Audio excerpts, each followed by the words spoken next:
someone is taking all these drugs, how are you funding? That should, require quite some money, Right. to have all these, and Right. to keep on using them. How are you funding that habit? Right. Another beautiful question over there, Watson. Mm-hmm.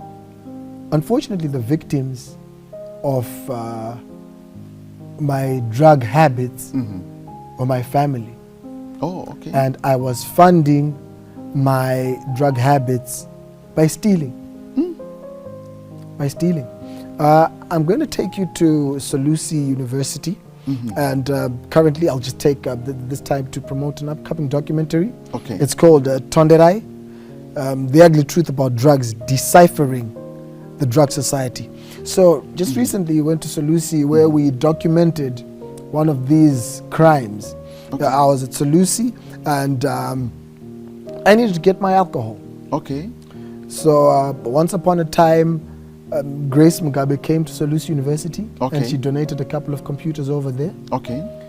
I broke into the computer lab at Solusi and I stole the computers in that lab.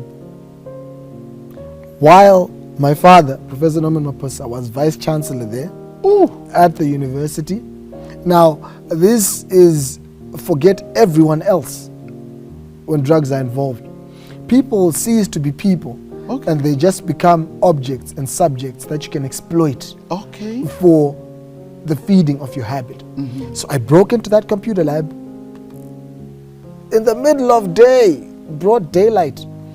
I devised a plan and we stole computers from the lab, shipped them out of the university.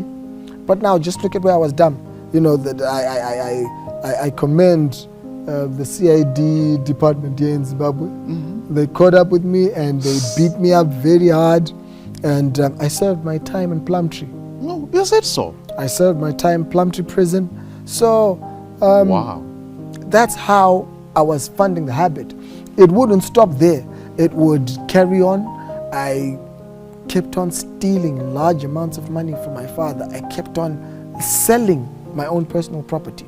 Wow. At one time, I was sleeping on the floor. This is from someone who was sleeping on a bed, a water bed for that, who had a stove, a couple of fridges, to nothing. Wow. To nothing. I was sleeping on the floor. Selling your own, stuff and My stealing from own your stuff, stealing your from my family, Solusi University as well. But I served time for that crime.